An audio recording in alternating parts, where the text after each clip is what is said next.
Okay, welcome everyone. This is our virtual education event on movement and nutrition after cancer treatment. Staying active and eating well are essential for recovery and long-term health after cancer treatment. Regular movement helps rebuild strength, reduce fatigue, and boost mood, while good nutrition supports healing, enhances energy, and strengthens the immune system. Together, they can lower the risk of recurrence, prevent other health issues, and improve the overall quality of life. We welcome Jennifer Rich, who is our oncologic physical therapist, and Anna Most, who is our registered dietitian.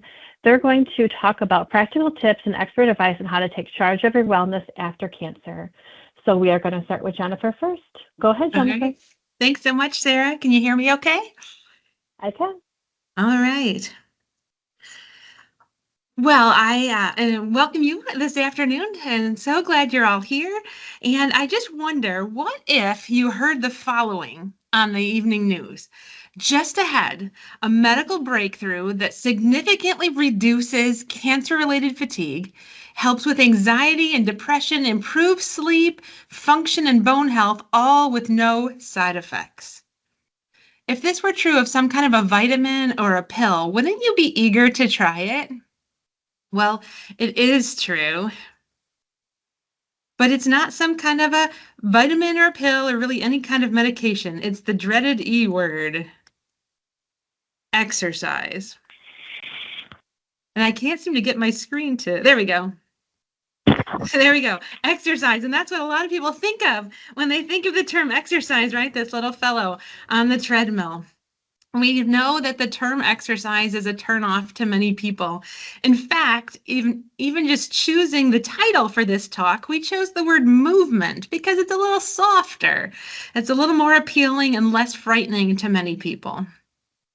I know that for many people, especially those currently going through cancer treatments or who have recently gone through cancer treatments, the thought of adding in one more thing, time for exercise, is just so daunting. And yet the research is abundant. All that I said earlier is really true. Sorry about that. Whether you call it exercise or physical activity or movement, it's incredibly beneficial in many ways. But studies show that only 35 to 40% of people living with or beyond cancer are meeting even the minimum recommendations for physical activity. So the American College of Sports Medicine has a recent initiative on moving with cancer or moving through cancer. And they had this panel that did lots of research, and this was their concluding statement in their position paper, that being physically active is one of the most important steps that people of all ages and abilities can take for cancer prevention, treatment, and control. So today, my purpose is twofold. Number one, to describe the benefits of exercise or movement or physical activity of some kind, of any kind, in cancer survivors, and survivors defined as anyone from the moment of diagnosis through end of life. And then hopefully to then encourage you by the benefits of exercise to at least try. And then secondly, to provide some practical how-tos of implementing a plan for increasing your physical activity. So first of all, let's get into the why behind it. Again, this picture is from the American College of Sports Medicine and their initiative, Moving Through Cancer. And they've shown that they've done the research that shows that there's strong evidence that higher levels of physical exercise or physical activity decreases the risk of 7 common cancers. This is strong, high-level evidence in the research: breast, endometrial, kidney, bladder, esophageal, stomach, and colon cancer. Furthermore, they went on to say that it increases the survival rate of 3 of the common cancers: breast, colon, and prostate. So other types of cancers are certainly benefited by exercise, but this is what's shown in current research. There's moderate level evidence to show that the exercise decreases the rate of at least 6 other cancers, but this is the strong evidence. So how does it benefit? What are some of the specifics? Well, first of all, it improves treatment efficacy, or it's thought to improve treatment efficacy. What that means is that it improves the likelihood that your treatment will work, that it will do what we want it to do, whether that's surgery, chemotherapy, or radiation. And just as an anecdote, I've had recently 2 gentlemen, both who were in their 80s, who were fairly deconditioned and had some significant physical difficulties at the start of their cancer treatment journey. And they were referred to me, and they did weekly or bi-weekly exercise sessions throughout the duration of their treatment. One was radiation, and one has been doing chemotherapy. And again, these were gentlemen in their 80s.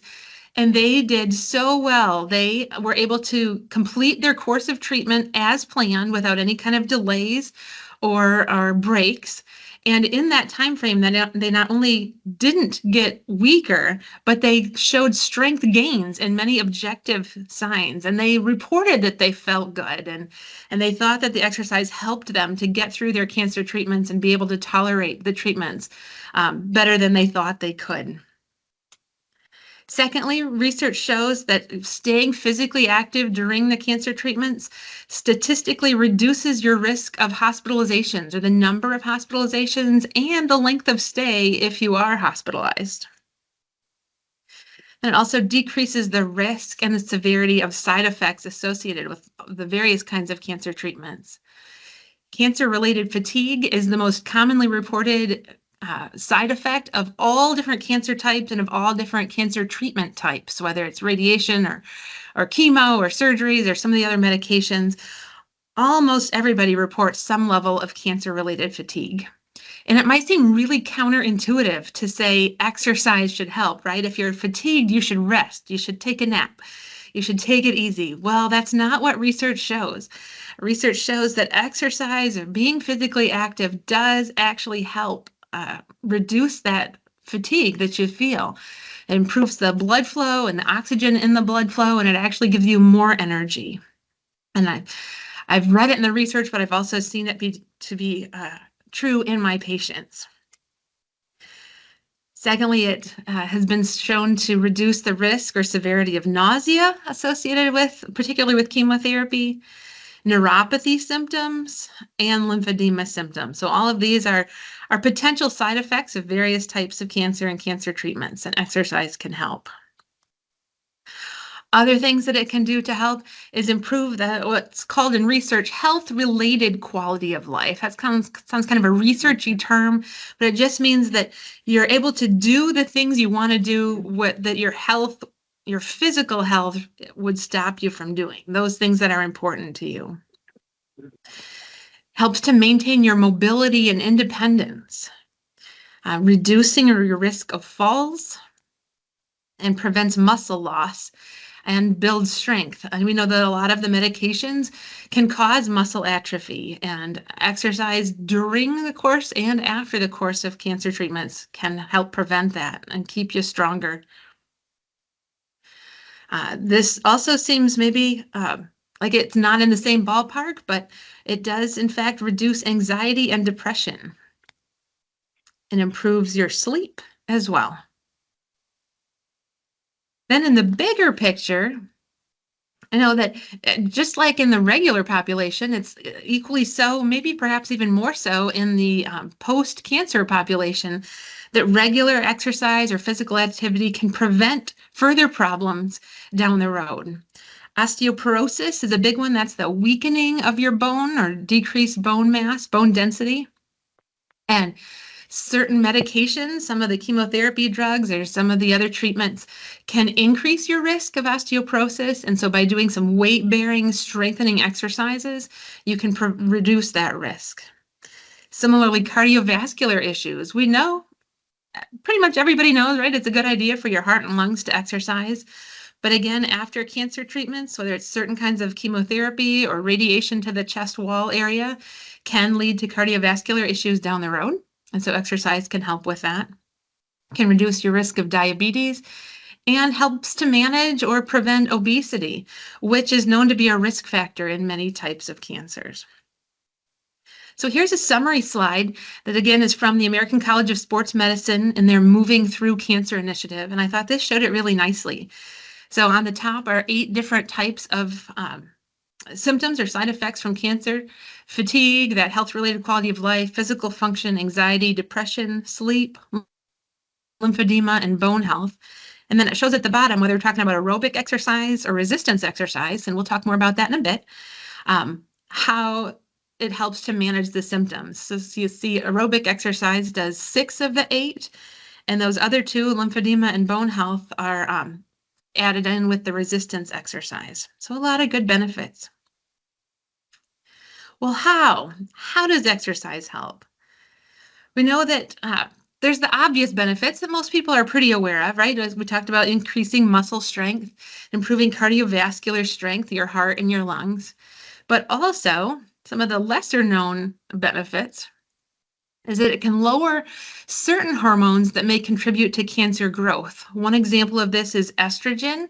Many types of breast cancers are triggered or grow by estrogen, and exercise can lower that hormone in your blood circulation to perhaps impede cancer growth. Exercise also moderates the level of insulin in the blood, and higher levels of insulin has been linked to cancer progression, especially in breast and colon cancer. It helps to reduce the rate of inflammation or inflammatory processes in your body. And we hear a lot about that, and then perhaps it'll be in Anna's talk as well of dietary modifications to reduce inflammation in your body. But exercise and physical activity helps to reduce inflammation in your body. It helps to promote immune system functioning so that your body can fight off what shouldn't be there. And it promotes antioxidant production. Again, we hear that on commercials and things. There's a lot of good benefits to antioxidants, but in particular, it helps to prevent against cellular damage that can be caused by the cancer or the cancer treatments. So that's a lot of good reason as to why you should, but perhaps now the bigger question is how? How do you even get started? Well, perhaps you're a little bit like me. I'm not a natural athlete. I hate to sweat, to be honest, and I've never particularly loved exercise. In fact, if you'd known me in high school, I probably would have been voted least likely to give a talk on the benefits of exercise. And yet, here we are. Because now, as an adult, I recognize the importance of getting and staying active. So while it doesn't come easy or natural to me, I'm trying to put these recommendations into practice in my own life. So how might you get started? How might you take that first step, or how might you increase your current level of exercise? Let's talk about that.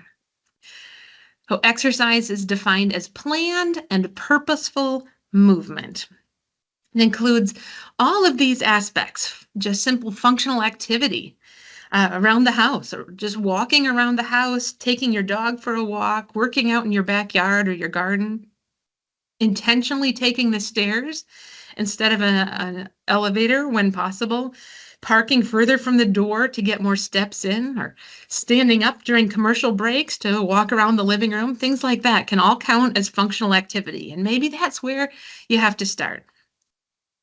Aerobic exercise then is movement that uses those large muscle groups in our bodies in a rhythmic manner for a sustained period of time, such that your heart rate gets elevated and you start to have to breathe a little bit heavier. So this would include walking at a brisk pace or jogging for some of us, swimming, biking, and exercise videos. Strength training then utilizes resistance to load your muscles in order to challenge them and to help them to get stronger. So this could include lifting free weights or even heavier objects around the house, like cans of soup or things you can use for some resistance. There's lots of resistance bands that you might get from a therapist, or you can buy at a store. Or using the weight of your own body as its resistance. And we'll talk about a few ways to do that in just a bit.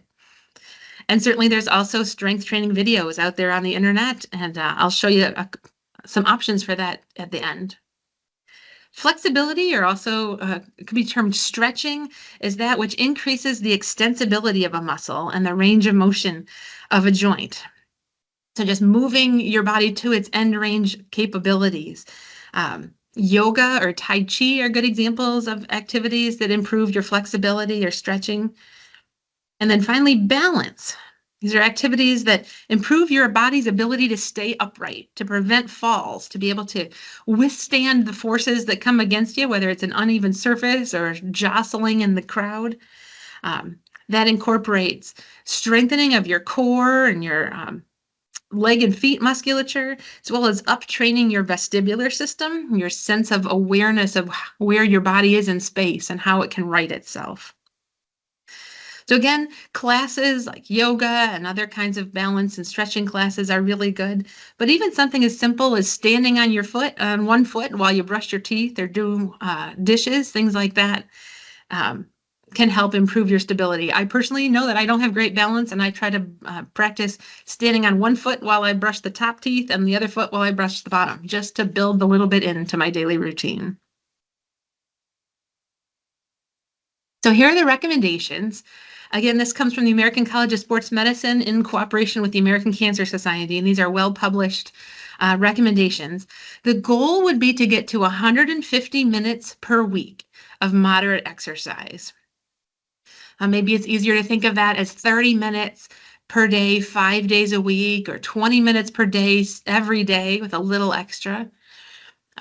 Or if you're more aggressive, you could do 75 minutes of vigorous exercise. But this little note here, it can be broken up into even as short as 5 or 10-minute intervals. It still counts as activity and exercise, even if you just get little bursts in here or there throughout the day. And then twice weekly strength training is recommended. And the minimum for that would be trying to do 8 exercises for 8 different muscle groups, starting off with 2 sets of 10 of each activity. And we'll talk a little bit more in just a moment about some sample ones you could do. And then also trying to incorporate flexibility and balance activities into your exercise routine. So here's an example of a sample of a very simple strength program, thinking of 8 major muscle groups in the body. So sit to stands is in this top right-hand picture. Just simply sitting in a chair and standing up without using your hands would be the goal if you have to use your hands a little bit to get started. So just stand up and sit down. 10 times, a little break, and then 10 more.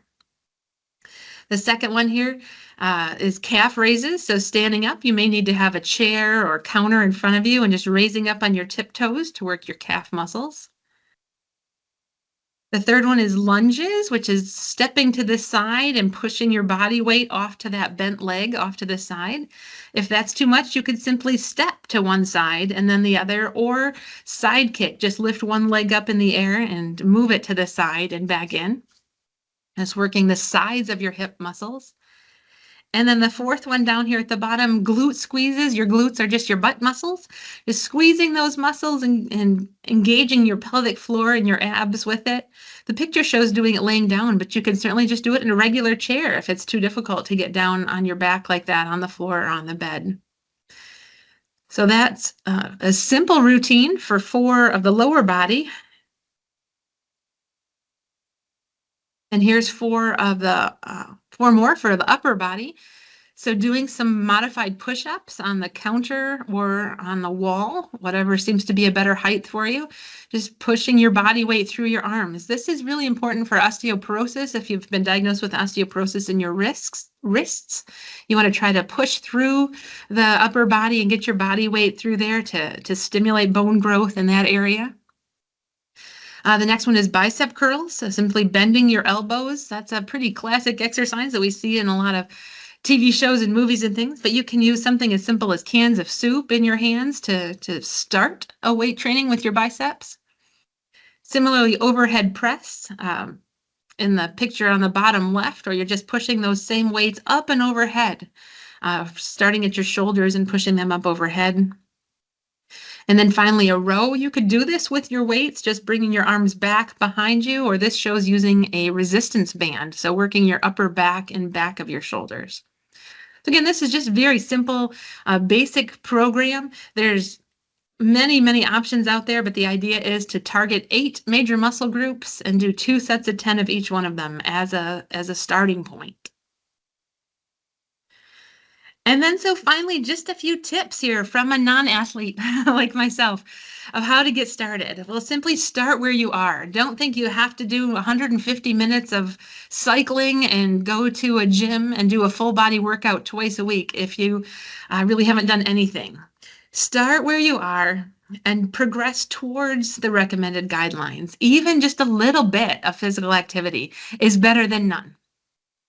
So make yourself some small goals. Maybe that's just moving for 5 minutes in the evening, trying to minimize those long periods of time when you're inactive. So if you find yourself that you mostly sit and watch TV or read a book from 6 p.m. to 9 p.m. at night, and then you go to bed, maybe try to take a break midway through the evening or in the afternoon if that's your downtime, to try to move just a little bit more than you are already and avoid those long periods of inactivity, except when you're sleeping. Make yourself some small goals, make a plan and write it down. If you have it in writing, sometimes that helps to keep you a little bit more accountable to your own self. And then pick things that you enjoy. For a while back, I was doing some running and I did a half marathon. This was quite a while ago.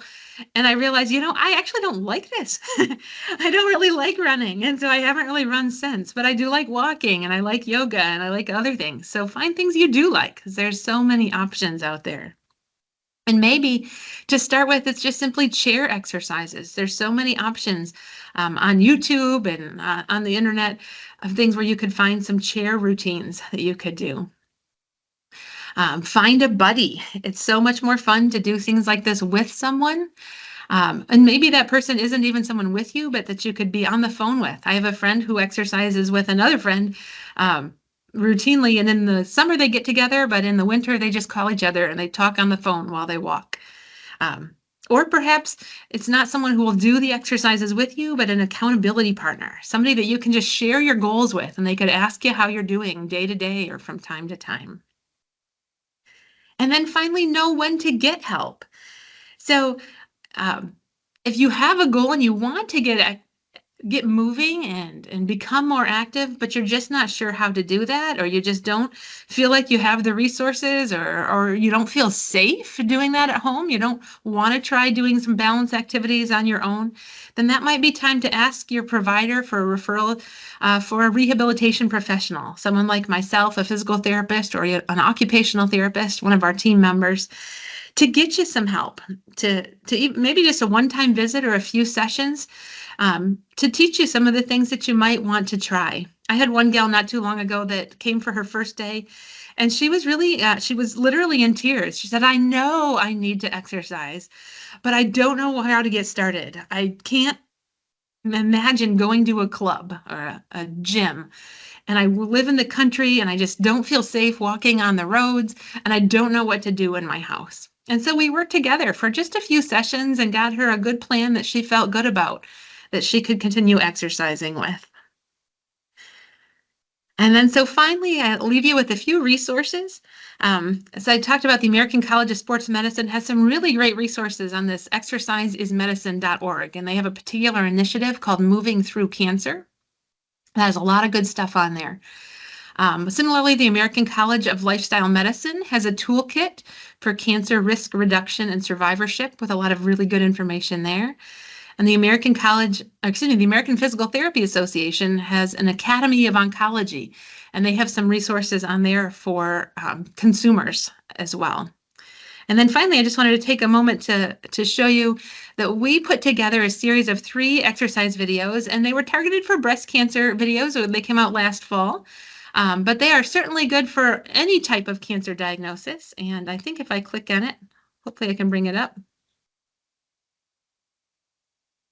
Loading there. There we go. So it's on the MyMichigan website, and you could put in just cancer exercise videos or breast cancer exercise videos. And we have 3 different ones: strength training, balance and flexibility, and cardiovascular training.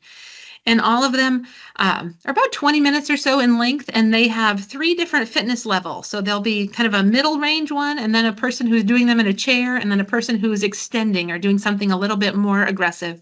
So you could tailor that to your energy and ability level. So we hope you might be willing to check out those resources or other ones that you find online, and I hope you might be willing to give it a try. So with that, I'll turn it over to Anna. Everybody see that okay? Looks good, Anna. Thank you. Okay, thank you. So my name is Anna, and I'm the oncology dietitian here at the Pardee Cancer Center. And I'm going to be talking to you today about nutrition after cancer treatment. So as we kind of look through our objectives today, I want you to understand the diet recommendations for after cancer treatment, because the dietary recommendations during cancer treatment are actually quite a bit different than they are for after cancer treatment. I want to help you identify foods to incorporate into your diet more often and list some of those foods that should be limited in your diet. So the American Institute for Cancer Research suggests that the same guidelines that help prevent cancer also help reduce the risk of its return. So we are going to cover the recommendations from the American Institute of Cancer Research today. And this is a flyer that I always like to show to people because it gives all of the categories for AICR's recommendations as far as what we're striving for after cancer treatment. Trying to be at a healthy weight, being physically active, eating a diet that's rich in whole grains, fruits, vegetables, and beans, trying to limit our consumption of fast food and other processed foods, limiting the consumption of red and processed meats, limiting the consumption of sugar and sugar-sweetened drinks, limiting alcohol, and of course, not taking supplements. So we're going to cover each of these categories today, but as we kind of move through these, I would like you to keep in your back of your mind that when we look at this list, sometimes it seems awfully daunting of all the changes that are recommended. So what I typically suggest for my patients is pick one category and kind of start to move with that first. And so that's always a really nice way to kind of get started of what area do I think I could work on first? Because sometimes as we go through these, it does seem like a lot and some big changes to make. So the first one is to be at a healthy weight. So sometimes during cancer treatment, people either gain weight or lose weight depending on the kind of cancer treatment they undergo. So trying to manage and maintain a healthier weight is what we're shooting for once those treatments are all done. So to try to manage our weight with healthier food choices and to try to keep our BMI within healthy ranges. And so the great thing about nutrition is that, the healthy diet changes that people start to make, many times the weight kind of comes along with that. So instead of focusing on that weight, I tell people to focus on the dietary changes first, because a lot of times people do kind of stabilize out at a nice healthy weight when they start to make these dietary changes. So one of the first categories as far as intake goes is trying to eat a diet that's rich in whole grains, vegetables, fruits, and beans. So the American Institute of Cancer Research has recommendations of what we call the New American Plate. This New American Plate, the main goals here is to try to decrease our consumption of animal proteins. So trying to overall decrease consumption of meats, red meats, processed meats, even fish and turkey, trying to get our serving sizes down to about a third of our plate. And then really trying to increase our intake of fruits, vegetables, whole grains, and beans. So when we kind of look at that plate, kind of like compare it to what you feel like you're doing now and how we can slowly start to progress to decreasing those meat portions overall, and then trying to add a lot of variety of fruits, vegetables, whole grains, and beans to our plate. So when we talk about whole grains, what are some examples of whole grains that we can start to add to our plate along with these smaller portions of meats and fruits and vegetables? These whole grains consist of things like whole grain bread, or things like oats or oatmeal, or even granola that you add to yogurt, or even whole grain cereals that you may be having in the morning. Adding those side dishes of things like quinoa or barley or corn or even rice.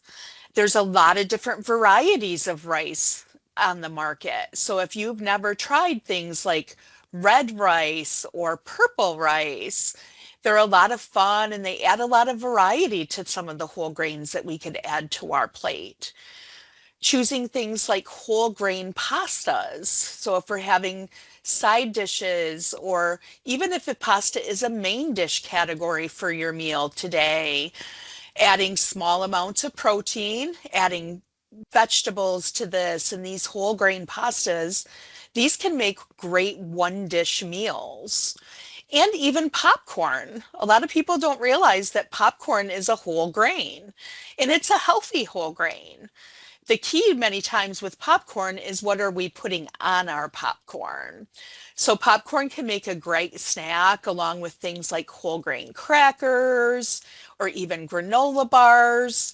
Those are ways to add those whole grains into our diet and still have snacks that we enjoy. Adding plant-based proteins. So since we're trying to really decrease the amount of animal proteins we have in our diet, many times people's question is, well, then how do I get my protein? So trying to add things like legumes and pulses and beans to our daily diet routine. So looking at things like soybeans, we can get fresh and cooked versions of soybeans, things like fresh peas or dry peas, and legumes like peanuts. And peanuts, we can actually eat regular peanuts or nuts, or even eat nut butters like peanut butter or almond butter, and still get those nice plant-based proteins.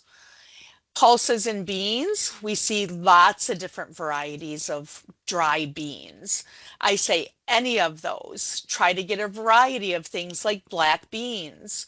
So maybe you're doing a Mexican dish, and you could do, instead of all ground beef that you're putting into your burrito or into your taco, you could add some black beans to kind of offset that and decrease the amount of meat and still add a great portion of protein. Doing things like bean soups or chili with a variety of beans. And then having things like lentils. Lentils are a great way to also add protein to dishes and have variety in our protein sources. Also things like chickpeas that we could throw into our salad, or the products that come from any of these types of sources. So like chickpeas, having things like hummus makes a great snack or a great topping for a sandwich. And having beans, or having even things like there's bean snacks that you see out on the market now that are kind of like a dry bean snack that you can eat as a healthy version of a snack instead of some of like the chips and things like that that we tend to want to try to stay away from. And then fruits and vegetables. Most Americans do not get enough fruits and vegetables into their diet. So when we start considering adding fruits and vegetables into our diet, I tell people, try to think of every time you eat, am I getting a fruit or a vegetable with this? So say you get up in the morning and you're going to have something like whole grain oatmeal, and you could throw some berries or some raisins into that to add some fruit. Or even if you're just making an omelet with an egg, adding some spinach or adding some chopped up peppers to that to start to increase that overall intake. And the goal here is to try to get a good half of our plate or more of fresh fruits and vegetables, along with those whole grain choices and those smaller portions of meat. So many times limiting meat consumption, I always tell people start with trying to decrease the size of your meat portion first. Because sometimes, if we go to a restaurant or we are having a cookout with friends, we see that we tend to have a pretty meat-based diet sometimes. If you go to a restaurant and get like a steak, a lot of times that could be like an 8 or a 10 or even at a 12-ounce steak. And that's more meat that we should be having in several days. And so what I tell people first is to try to start decreasing the size of that meat portion first and get it down to that just third of your plate or that 2 or 3 ounces.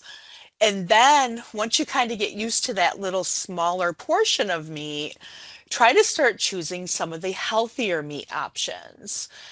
Instead of red meats, trying to swap those out for things like chicken or turkey or fish, and choosing meats that are not processed. Now, this is a big one because we know that processed meats actually increase our risk for cancer pretty significantly.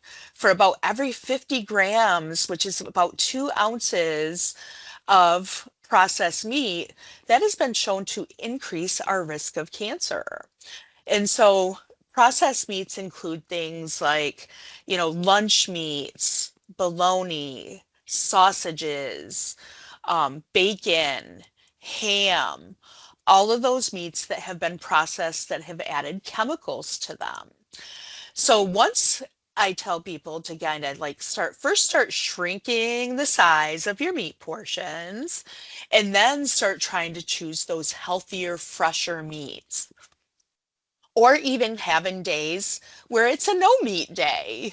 So if you've ever heard things like no meat Mondays and having just plant-based proteins for those days to really decrease that overall animal consumption. Choosing those healthier animal-based proteins like chicken, fish, and turkey, or even going to some of those plant-based proteins like we talked about, like the beans or the hummus, having a great sandwich on whole grain bread, and instead of using those processed meats, use hummus or a bean dip to make a sandwich to really add some veggies to that too, and really trying to get away from some of those processed meats. Trying to limit our consumption of fast foods and other processed foods that are high in fats, sugar, and refined starches. So trying to start leaning toward those healthy snacks. Fruits and vegetables, nuts, whole grains make fantastic snacks. So when you consider things like it's really easy to grab a piece of fruit or a cup full of cut up vegetables or even dried fruit, banana chips or raisins or granola that has, these wonderful whole grains, or even things like whole grain rice cakes or yogurt with a little bit of granola, or nut mixtures like a trail mix that has granola and dried fruit, which is a whole grain. And those are great ways to start to increase your healthy snack consumption. And it helps to start you onto this path of getting those whole grains, fruits, vegetables into your diet. Nuts and nut butters make great snacks. Many times what we choose as snacks really is the area that a lot of times we need to focus on first, because it's our snacking that tends to be the more unhealthy part of our day. I hear a lot of people say, I do pretty good at my meals, but it's my snacks that I really struggle with to try to get healthier versions of things that I'm eating between meals, because I get hungry and I haven't really prepared. And so then I go grab something out of a vending machine, or I just grab a candy bar or something like that that's easy to grab. So I always tell people, think of snacks that are transportable, pieces of fruit, raw veggies, they transport really easily. So do nuts and granola and even a cup of yogurt or some whole grain crackers. Those are things we can keep nearby, even in our desk drawer that can last for a good few days, even if it's fresh fruit that we could kind of munch on all week instead of running to the vending machine and grabbing some of those things that are just very, very convenient for us. Most of the time in vending machines, we find chips and cookies and pastries, and even in our own snack cupboards at home, trying to decrease things like sugary cereals and candy. And if we're eating out or cooking at home, trying to decrease the amount of fried foods. And if you are eating out, trying to make those choices of instead of that fried fish, leaning toward that baked fish and trying to choose sides that are a little more in line with where we're wanting to go, choosing vegetables as side and having a great side salad instead of some of those deep fried appetizers that a lot of times we have on our menus at restaurants. Starting to limit our consumption of sugar sweetened drinks. This one is a hard one for some people. If you are in the habit of kind of like grabbing a pop, if you're wanting a drink, or sometimes people just want something sweet to drink, and so that's what's available.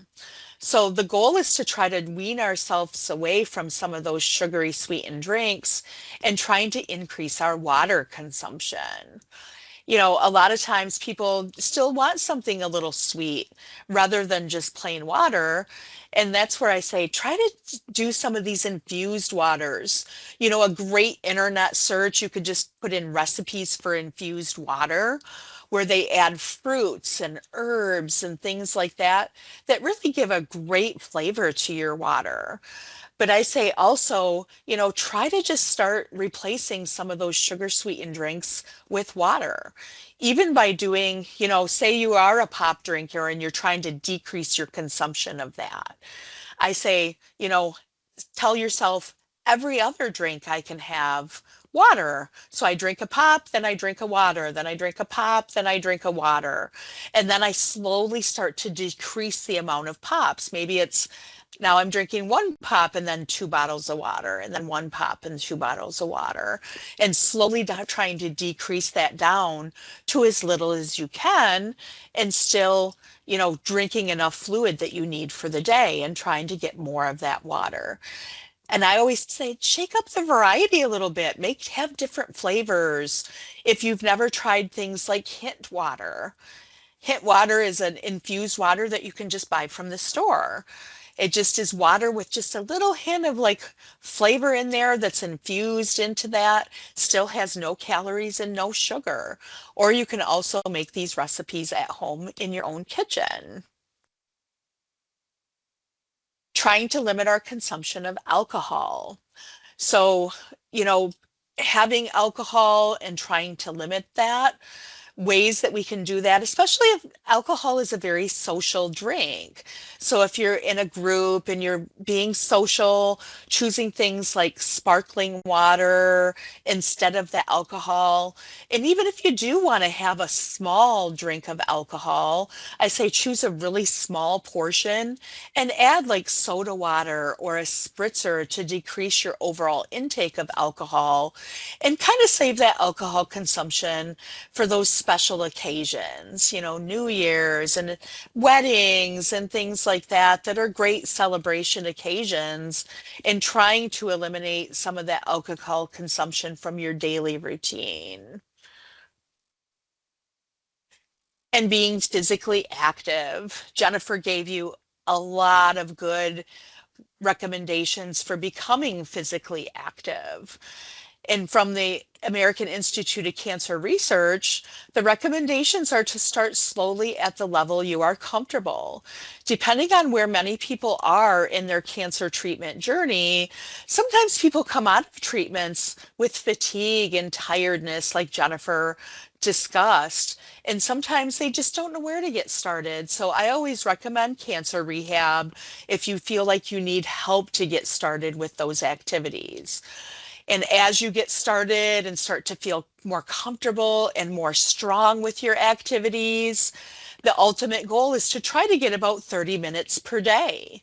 So whether it's going for a walk or doing yoga or even doing fun things with others like hula hooping or just stretching or doing things that you enjoy. I feel that's one of the big keys for exercise is if you really don't like it, you're just really not going to want to do it. So find those activities that make you feel good and make you feel strong and make you want to get up out of the chair and participate in those activities because ultimately they make you feel better. And a few other recommendations that the American Institute of Cancer Research recommends is not using any supplements for cancer prevention. So we try to meet our needs through nutrition. So trying to take the path of I'm trying to get more of those fruits, vegetables, whole grains into my diet, beans and nuts and seeds. Those are very nutritious foods. So many times we can meet our nutritional needs with that basis of a very nutritional diet. Also, the American Institute of Cancer Research does have a website that I always encourage people to visit because they always have great recipes that you can kind of look and try to incorporate some things. Maybe you've never really cooked with lentils and you want to try like some lentil soup or some lentils as a main course. There are some really wonderful recipes on the website that kind of help you gear your meals toward the recommendations. So then we will go ahead and answer questions here. So I thank you for being part of my discussion today. Thank you, Anna. Great job. Thanks. Okay, first question. Do you recommend intermittent fasting? I was going to ask that question too, so somebody else was taking it. So Anna, do you have any comments on intermittent fasting? Intermittent fasting really is, I feel it's a personal choice if you want to do intermittent fasting. I've read quite a bit about intermittent fasting, especially for people that are in cancer treatment. Intermittent fasting is when, if you're not familiar, is where people kind of limit their eating to a certain time frame. And I say if you want to limit your eating to like an 8 or a 10-hour time frame, that has sometimes been shown to help people with weight loss. However, studies do show that it's not recommended that you limit your window of eating to less than 8 hours. That is shown to, have really no beneficial effect to limiting it to less than that. And I feel what the big key with intermittent fasting is a lot of times people will say, okay, I'm going to start eating at 9 a.m. and I'm going to be done eating by 6 p.m. One of the big keys there is a lot of times people really nighttime eat, right? And so stopping eating at a certain time of the night, as a lot of times it just naturally cuts out some of the snacks that people are eating in the evening in front of the TV and things like that. And so it has been shown to help with some weight loss, but I just say you want to still do it smartly and we still want to make sure that we're getting all of our nutrients into our diet and getting those fruits, vegetables, and whole grains. Thank you. Yeah. Next question. What is the consensus on dairy and eggs, beneficial or not, and are there potential harms?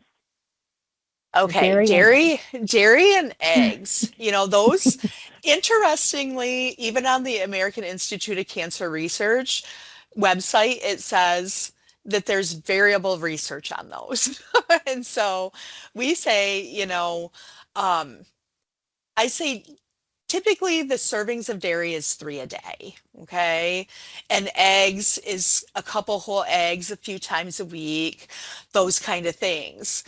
More the red meat is more of a concern, and the processed meats are definitely more of a concern than fresh protein sources like the eggs and the dairy.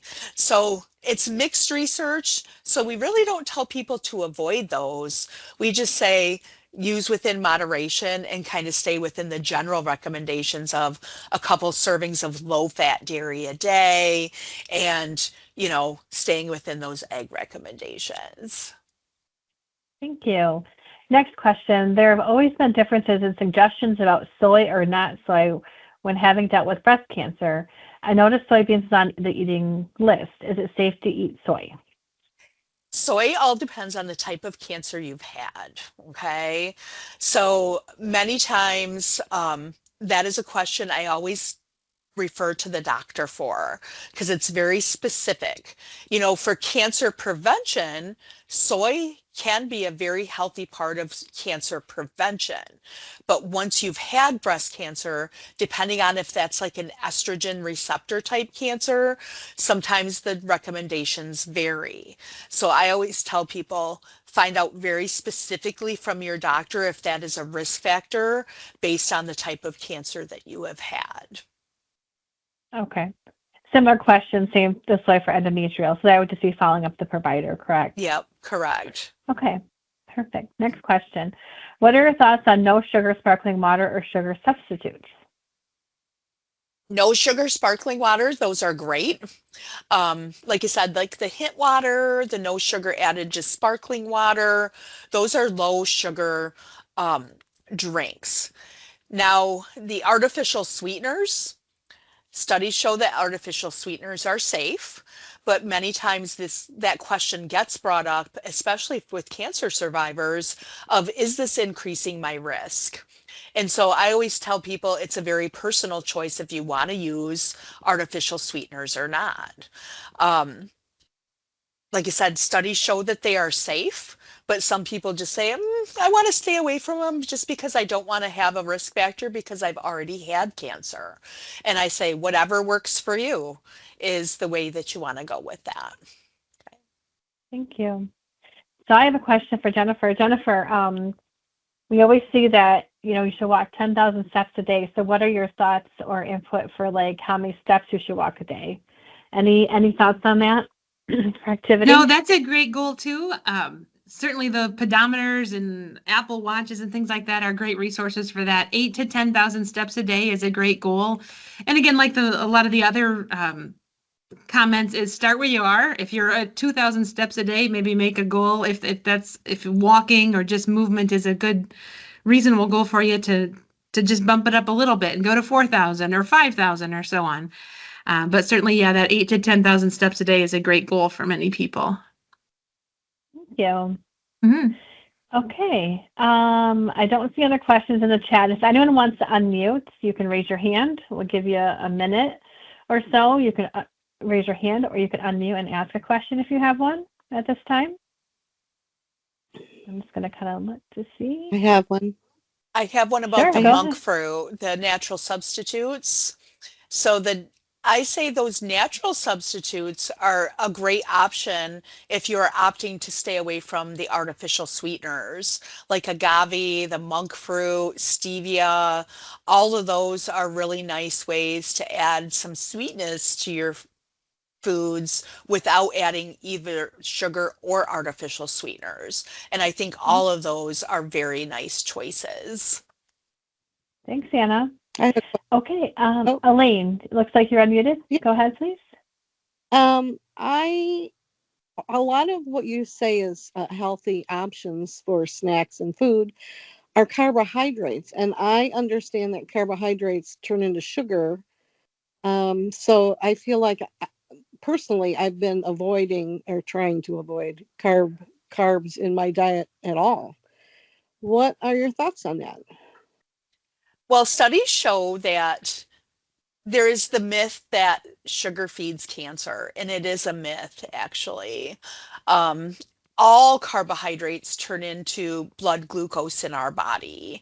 And so the key there, though, is whole grains tend to get more slowly absorbed into our bloodstream rather than these big spikes of blood sugar that we get from, sugar and very high processed carbohydrates. And so it is a myth that sugar feeds cancer, but sugar is the reason we decrease sugar in our diet is because sugar intake of especially very processed sugar increases obesity. And the studies show that yes, sugar can increase obesity. However, whole grains, beans, all of those that contain carbohydrate in a non-processed form have actually been shown to help maintain healthier body weights because of the fiber intake. And you know, the fiber in our whole grains is actually very important for good bowel function, especially for people that have had gastrointestinal or even colorectal cancer and things of that nature, because those fibers are very, very important for overall bowel function. So I'm a huge promoter of whole grains, not the processed carbohydrates that do tend to get absorbed into our bloodstream very quickly. Thank you very much. You're welcome. Thank you. Okay, does anyone else have a question? If you want to unmute, I'm just going to kind of watch the list. I do. Sure, go ahead, please. Could you please repeat what you had mentioned on supplements? I missed that, and I'm sorry. The American Institute of Cancer Research just suggests that people do not take supplements for prevention of cancer. There's a lot of like herbals and supplements out on the market that are specifically geared toward decreasing cancer risk. And some of those, like if you see like you hear about like antioxidants and decreasing cancer risk and things of that nature. Some of those antioxidant supplements have actually been shown to increase risk, especially in people that have already had cancer.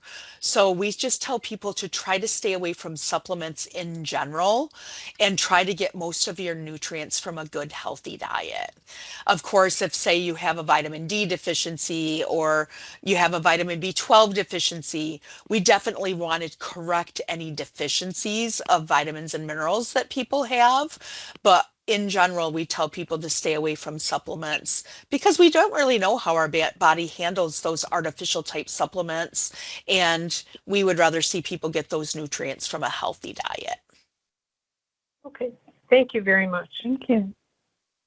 You're welcome. Okay. Does anyone else, I'm going to look at the chat really quick. Any other questions from anyone that wants to unmute? I see a question in the chat about exercise classes. Go ahead, Jennifer. So the question was, does MyMichigan offer any exercise classes for cancer patients or for the general population? And yes, we do have classes more for the general population at our Campus Ridge fitness facility. And you can go on the website and check the different options there. At this point, we don't have any specific for cancer patients. That's certainly a big picture goal to do in the future. But at this point, it's just the general population classes currently. Thank you, Jennifer. And to my knowledge, no, the other campuses don't have cancer specific exercise classes either. Okay. Thank you. Any other questions? Someone said, thank you for an outstanding presentation with the latest research. Thank you. I agree. This was really great. So thank you to our presenters, to Anna and Jennifer. You guys did a wonderful job. We will plan to send out the slides shortly to everyone who attended today. We're also going to try to get this on our website so that way it's available to many more people in the health system and whoever visits our website. So thank you again to everyone, and I hope you all have a great day. And this webinar has ended. Thank you, everyone.